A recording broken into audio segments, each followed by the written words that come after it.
Assalamualaikum warahmatullahi wabarakatuh. Perkenalkan, nama saya Cindy Pratika Sari dari kelas 1 PK3. Di sini saya akan menjelaskan mengenai valuasi saham Benjamin Graham dan margin of safety. Pertama, saya akan menjelaskan materi intrinsic value. Jadi, intrinsic value adalah proses menentukan berapa harga yang wajar untuk suatu saham, bertujuan untuk melihat kondisi saham yang wajar, overvalue, dan undervalue. Nah, di sini ada beberapa metode intrinsic value. Yang pertama ada discount cash flow. Discount cash flow adalah metode untuk menghitung prospek pertumbuhan suatu instrumen investasi dalam beberapa waktu ke depan. Cara menghitungnya adalah dengan mengestimasi arus dana di masa mendatang untuk kemudian di-cut dan menghasilkan nilai dana tersebut di masa kini. Yang kedua ada dividend discount model. Atau disingkat DDM, merupakan salah satu metode analisis fundamental yang digunakan untuk analisis nilai intrinsik saham dengan cara mendiskontokan semua aliran dividen yang akan diterima di masa mendatang. Yang ketiga adalah metode Benjamin Graham Method, yaitu metode yang diperkenalkan oleh Benjamin Graham yang diperkenalkan dalam bukunya The Intelligence of Investor. Yang keempat ada Warren Buffett Method, yaitu jumlah uang kas yang dapat ditarik dengan perusahaan dari perusahaan atau emiten selama perusahaan tersebut masih beroperasi. Yang kelima ada Price Earning Ratio Method. Metode ini menggunakan nilai laba per lembar saham untuk mengestimasi nilai intrinsiknya. Yang keenam ada Price Book Value Method, yaitu merupakan metode penilaian saham yang berdasarkan pada book value. Yang terakhir ada metode Gordon, yaitu metode yang berasumsi bahwa dividen akan tumbuh dalam tingkat tertentu untuk periode tidak terbatas. Tapi di sini saya hanya akan menjelaskan yang metode Benjamin Graham. Di sini terdapat rumus Benjamin Graham Method, yaitu intrinsic value sama dengan dalam kurung EPS atau laba per lembar saham dikali dalam kurung 8,5 ditambah 2G tutup kurung dikali 4,4 tutup kurung dibagi Y. Rumus ini hanya berlaku di US market atau pasar Amerika. Jadi 2G di sini bermaksud yaitu pertumbuhan perusahaan yang dibatasi sebesar 15%. Terus ada 4,4 ini adalah tingkat risk free atau investasi bebas risiko atau yield obligasi pemerintah. Dan Y adalah kupon obligasi korporasi rating AAA.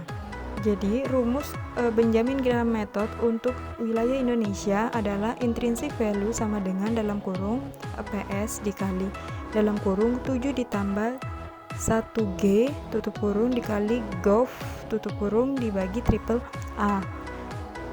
1G di sini berarti pertumbuhan perusahaan yang dibatasi sebesar 15%. GOV adalah tingkat risk free atau investasi bebas risiko atau yield obligasi pemerintah, dan AAA atau AAA adalah kupon obligasi korporasi rating AAA.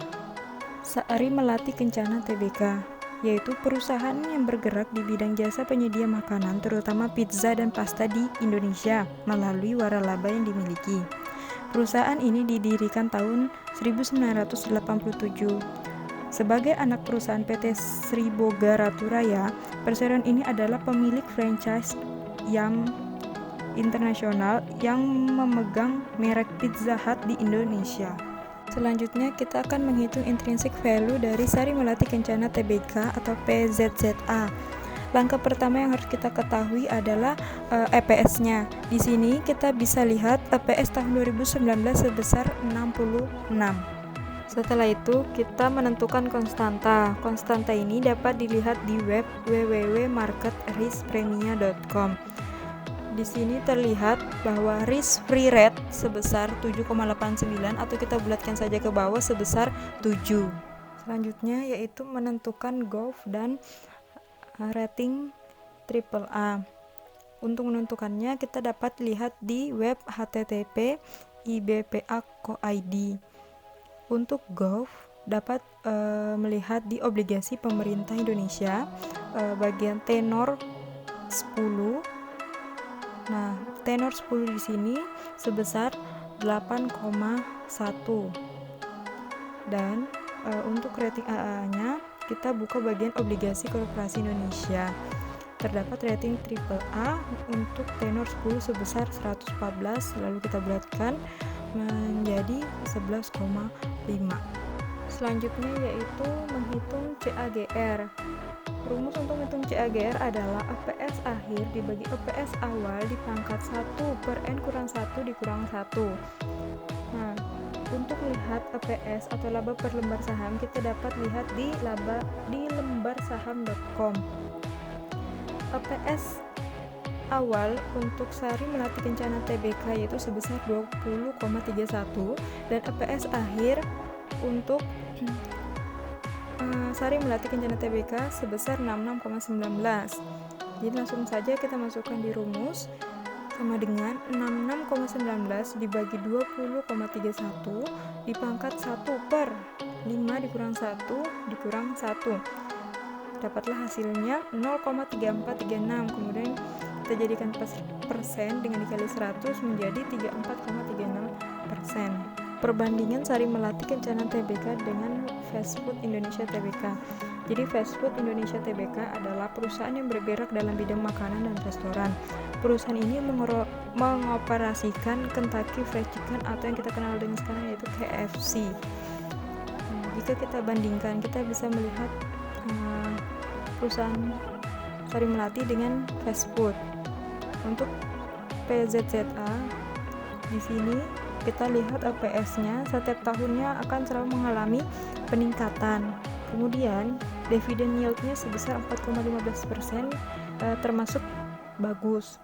Kemudian ada return on equity atau ROE-nya sebesar 14,92%. Dapat dilihat perusahaan ini sangat bagus dikarenakan ROE-nya di atas 10%.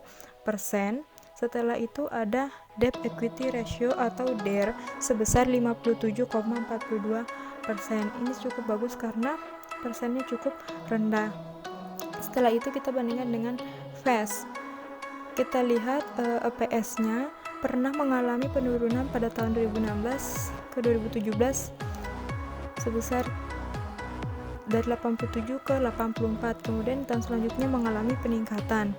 Kita lihat dividend yield-nya hanya sebesar 1,62%, lebih rendah daripada dividend yield-nya Sari Melati Kencana.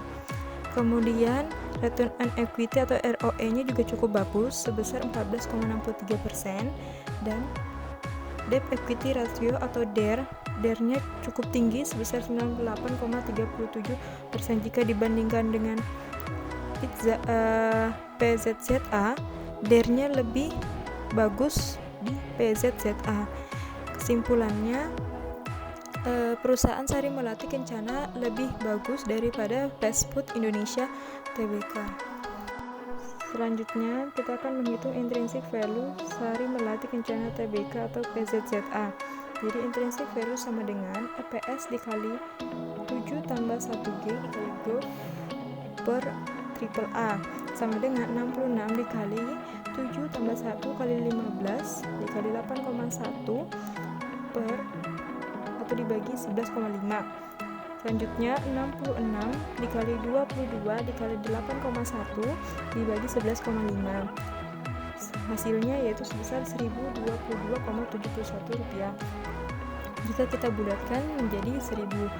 Jadi disimpulkan intrinsic value atau nilai wajar saham dari Sari Melati Kencana Tbk ialah Rp1.000. Under value dan over value. Under value adalah harga saham yang berada di bawah nilai intrinsik atau harga wajarnya. Over value adalah harga saham yang berada lebih tinggi dari nilai intrinsik. Jadi kita lihat harga saham PZZA itu tanggal 15 Mei sebesar 690 per lembar sahamnya. Kemudian nilai intrinsik atau harga wajar yang tadi kita hitung sebesar Rp1.000. Jadi saham PZZA termasuk saham under value karena harga sahamnya berada di bawah nilai intrinsik atau harga wajarnya. Di sini kita bisa melihat grafik Sari Melati Kencana Tbk. Jika kita lihat dari sebelum bulan Juli 2019 hingga Januari 2020, Sari Melati Kencana ini mengalami over value karena harga sahamnya melewati dari nilai wajar yaitu 1000. Bahkan harga sahamnya pernah mencapai harga 1245. Tapi setelah itu beberapa bulan kemudian mengalami penurunan harga saham atau under value. Bahkan pernah mencapai harga sebesar 525 per lembar sahamnya. Selanjutnya saya akan menjelaskan materi mengenai margin of safety. Margin of safety adalah perbedaan atau selisih antara nilai intrinsik dengan harga saham saat ini. Rumus margin of safety adalah IV atau intrinsic value dikurang price atau harga saat ini dikali 100% dibagi dengan intrinsic value. Selanjutnya kita akan menghitung margin of safety dari PZZA atau Sari Melati Kencana Tbk, yaitu dengan memasukkan rumus sama dengan IV dikurang price dikali 100% dibagi IV sama dengan 1000 dikurang 690 dikali 100% dibagi 1000 sama dengan 31%. Jadi margin of safety Sari Melati Kencana dengan harga 690 sama saja mendapat diskon sebesar 31%. Nah, kita akan menghitung jika margin of safety sebesar 40% sama dengan 1000 dikali 60% sama dengan 600. Jadi, jika ingin mendapatkan diskon sebesar 40% atau ingin memperoleh margin of safety-nya 40%, dapat memulai untuk membeli saham dengan harga 600 per lembar sahamnya. Dan jika kita ingin margin of safety-nya 45%, dengan pertama kita menghitung 1000 dikali 55% sama dengan 550 per lembar saham. Jadi jika kita ingin marginnya 45%, kita bisa mulai membeli pada saat harganya 550 per lembarnya. Itu saja materi yang bisa saya sampaikan. Mohon maaf jika ada kesalahan. Wassalamualaikum warahmatullahi wabarakatuh.